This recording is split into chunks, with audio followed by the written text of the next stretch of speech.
Sitting of the court has started with this inauguration, and as you see, the court committed itself to cooperate and ensure that these petitions are expeditiously dealt with. And on our part, all the lawyers for all the parties also committed themselves to cooperating with the tribunal, the court, to make sure that these matters are dealt with urgently because of their national importance. So we are very happy today. 3 petitions have been dealt with, and 2 to come up tomorrow. And the very important ones, Atiku and PDP petition, will be coming up tomorrow. So we'll be back here tomorrow for the continuation of the plenary session. We learned that you filed an application seeking for live coverage of the proceedings. Can you react? We'll talk about that tomorrow because our matter will come up tomorrow. By tomorrow, we'll be able to. Let's get to the bridge before crossing it. We'll be able to address you fully on that. Thank you. Thank you. The decision to be rendered will impact on Nigeria's electoral jurisprudence, judicialism, and constitutionalism. It's very, very important that this is made known, because one way or the other, I do not think that it is business as usual as far as Nigeria's electoral jurisprudence is concerned. And we have assured the court that we will do all that we can to ensure that these petitions are heard expeditiously, because everybody is anxious, waiting for the outcome of the hearing. Nigerians are anxious. Most Nigerians are anxious. I believe that they will enjoy what is going to happen here. Robust advocacy. You can be sure of that.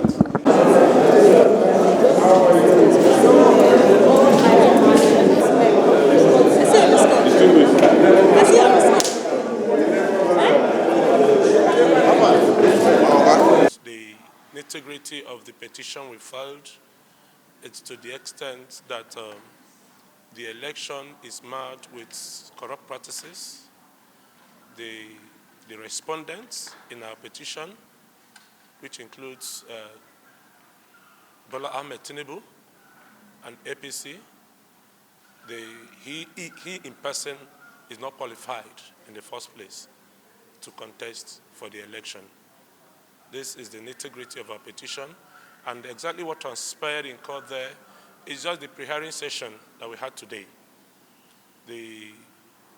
Ordinarily, the procedure is such that we made application for Form TF-008, and in that application, questions are asked, and we answered the questions.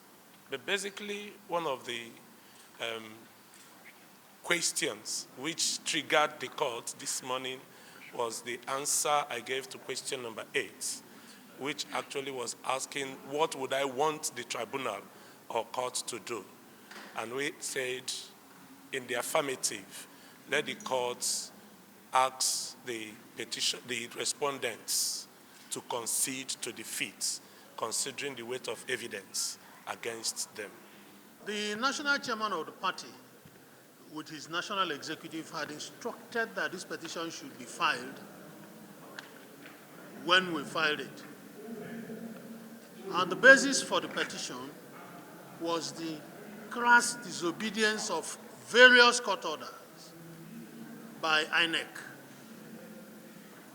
This petition was in the main an attempt to bring INEC back to appreciate that no matter how powerful they are, they cannot disobey court orders. About 8 judgments told INEC that this man standing beside me is the national chairman of the party and not any other person. 2 federal high courts told INEC that they must deal with the list he submits and upload them as candidates in the election.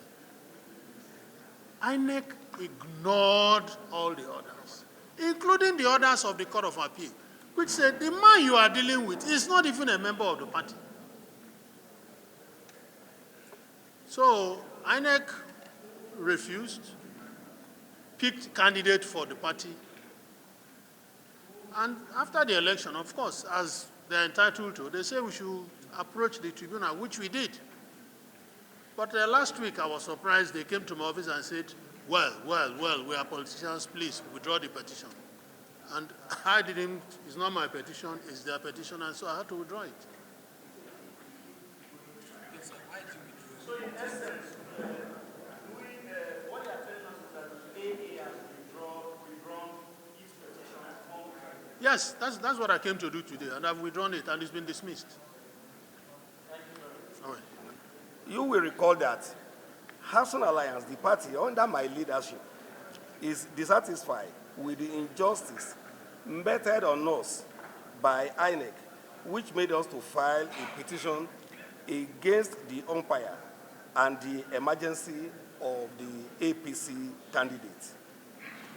Within the short period of approaching the election tribunal till now, questions have been asked repeatedly about our motive and also reason for withdrawal of this protest petition today as well. To make the answers available once and for all that care to know, we will offer you the straight reasons behind our actions here now. We believe that this our address to you today, we put to rest whatever insinuation anybody may have had. To start with, our party Action Alliance was neither challenging emergency of Asiwaju Bola Ahmed Tinibu nor the victory of APC in this instance, but protesting the process adopted by the umpire, INEC, building up to the election. Our grosses with INEC and its approach to issues that concerns our party spanning over months build up to the election, we have all reasons to be agreed with the snobbish treatment and underrating approach of the umpire towards our complaints as touching the induced crisis in our party. Our growth for approaching the Court of Appeal Prudential Tribunal was to show to the world the partisanship tendencies of INEC that maliciously worked against our party, Action Alliance, in conjunction with some political mafia to exclude our party, Action Alliance, from participating in all the elections so far conducted last year, 2022. I need further to allow you to know why we got to this level. INEC is aware through many court judgments up to the Supreme Court, decision acknowledge that myself, Dr. Honorable Adekunle Rufai-Omaje, is the authentic national chairman of Action Alliance. I say without missing words that INEC practically created a parallel Action Alliance leadership at its headquarters, using one Kenneth Udeze as its personal national chairman. It is this Udeze that INEC allowed to feed candidates for our party and rejected the authentic list co-signed by me as the national chairman and Ambassador Sulaiman Abdul Rashid as the national secretary of our party, Action Alliance. The crisis took a lot of effort from us towards achieving a resolution, but alas, it was seemingly thwarted by invisible forces that were operating covertly away from every prying eye. We exploited every legal means to unravel the mystery behind our travail, all to no avail. At the end of this all, the authentic candidates of our party, as sponsored by my leadership, were technically excluded from participating in the general election. This was after we have done all that is required of us, as spelled out in the Electoral Act 2022. To seek redress, we decided to approach the Presidential Election Tribunal to demand justice. Justice is the crux of our determined approach to the Presidential Election Petition Tribunal. Ladies and gentlemen of the press, it is sad to say that on the 4th of November 2022, a federal high court in Abuja ordered INEC to upload the candidate of our party as co-submitted by me as the national chairman with my national secretary, but as usual, INEC refused to obey the judgment. Gentlemen of the press, our party, the Action Alliance with our presidential candidate, Solomon David Okanigwa, through our lead counsel, Obamodu Abuchi, SAN, moved an application to discontinue our petition, which the Court of Appeal magnanimously upheld today for the discontinuance of our petition. Ladies and gentlemen of the press, I cannot conclude this press briefing without acknowledging the intervention of well-meaning Nigerians, home and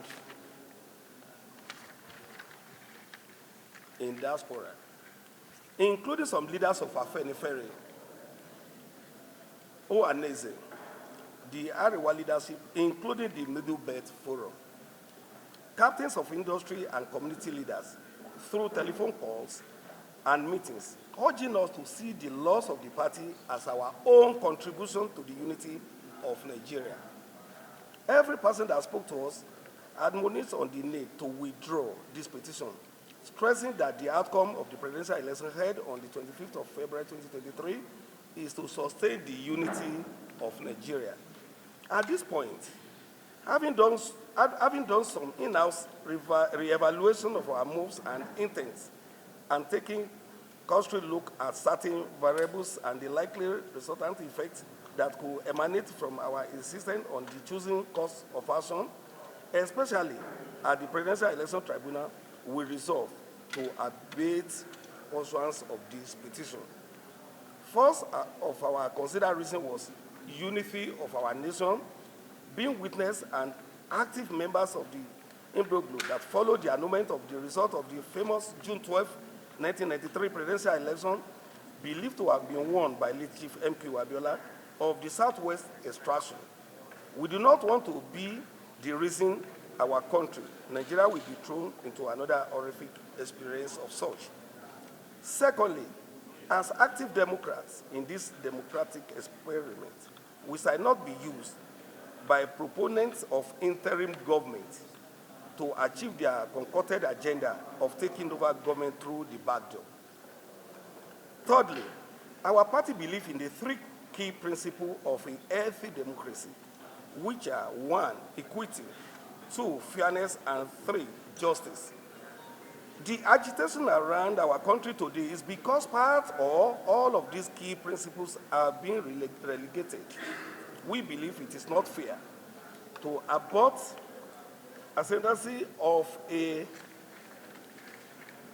southerner to the most exalted seat and position, especially after a northerner has successfully sat on same for 8 years. We do not want to be seen as being used as a vehicle for further relegation of this all-important principle of democracy. We also consider those who participated and won elections in this election. We consider Senator Rabi Musa Kwankwaso of NNPP, Prince Adewale Adebayo of the SDP, who is our very good brother and friends. These two men, among others, had their parties winning position in the elections, yet they never approached the Presidential Election Tribunal in spite of their party losses. For this also, we consider many other reasons as confirmed by some of our leaders. We see no sense in furthering on with this protest petition. One of the reasons advanced by some of our leaders as well is the belief in the ability of Asiwaju Bola Ahmed Tinibu, being a proponent of restructuring, which has been one major reason why we have the barrage of agitation in our land today. We evolve a kind of policy that could engender resurgence of trust in our togetherness as a national entity. Truth be told, our country, Nigeria today, is at the precipice. We need a personality that believes in policies that can repose trust in the aggrieved indigenous nationalities within Nigeria to reenact the laws of brotherliness among our diverse ethnicity. With all the above stated reasons, we strongly believe that Nigeria is in better hand in competence with Asiwaju Bola Ahmed Tinibu in the driver's seat. Ladies and gentlemen, our reasons are these, as subtly enumerated to you here. Our driving force is survival of our country, Nigeria, as a single entity, revitalization of the already weakened love among our collective nationality, and to build stronger sense of equity, fairness, and justice in our electoral democracy. In conclusion, we want to enjoy all and sundry to come together and support the ascendancy of the president-elect and his ability to reinfect the dream of our forefathers. Action Alliance sponsored a candidate by name Dr. Hamza M. Mustafa. His name and logo appeared on the ballot box, so it was not unlawfully excluded as erroneously claimed. And the petition that was filed purportedly on behalf of Action Alliance was not instructed by Action Alliance, neither did Action Alliance consent to the filing of that petition. There is a subsisting order of the FCT High Court mandating INEC to deal with Barrister Kenneth Udeze, the late national chairman of Action Alliance. In compliance with that judgment, INEC wrote to Barrister Kenneth Udeze to recognize him as the national chairman. And the court also ordered INEC not to collect any primary nomination or nominated name from any other person than Barrister Kenneth Udeze as a chairman. And this faction that filed a petition went on appeal. They appealed that judgment. It is pending before the Court of Appeal, Abuja Division. Now, INEC, in compliance with that judgment, dealt with the Barrister Kenneth Udeze, late national chairman of Action Alliance. Now, why the appeal is pending, they filed this petition purportedly under Action Alliance. But the true and authentic leadership of Action Alliance was not aware of it.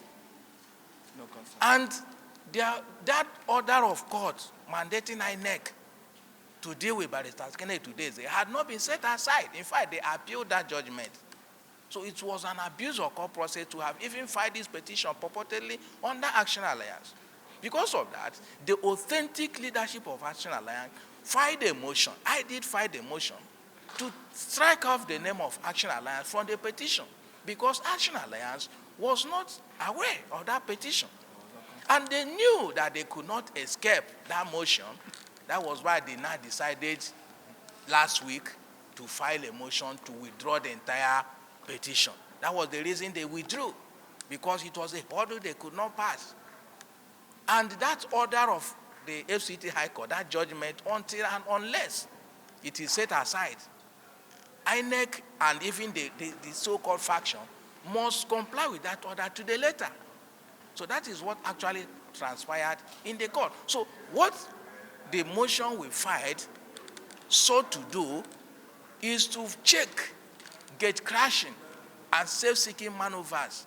And besides, the petition they purportedly filed was more or less issue of borders on issue of leadership of the National Alliance, which is not the business of the election petition tribunal or court. It is only if at all the court has jurisdiction to entertain the leadership issue, it is only an irregular court.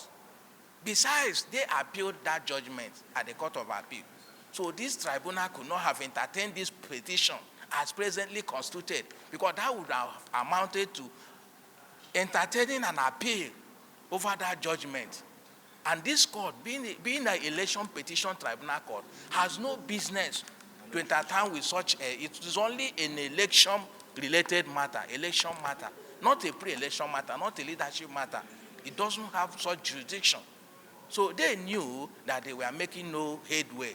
They decided to withdraw that petition entirely. Having withdrawn the petition, our application to withdraw the name of Action Alliance becomes academic because it will not serve any other purpose. So that's actually what transpired in the court today. Yes. Malaki. The authentic and recognized leadership of Action Alliance. We represent the legal team. Yes. Thank you, gentlemen of the press. If you wouldn't mind, my lawyer have just said it all. I remain Barrister Chief Kenneth Udeze, the subsisting national chairman of Action Alliance.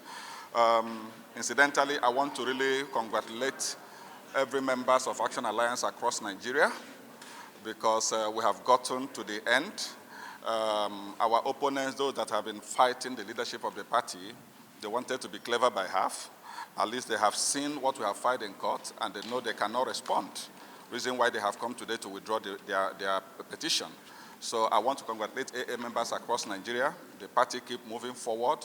Our recognition by INEC remains the way it is. I want to assure them that we are moving into Kogi, Imo, and Bayelsa to make sure we secure our mandate at that very place. Thank you very much, gentlemen of the press.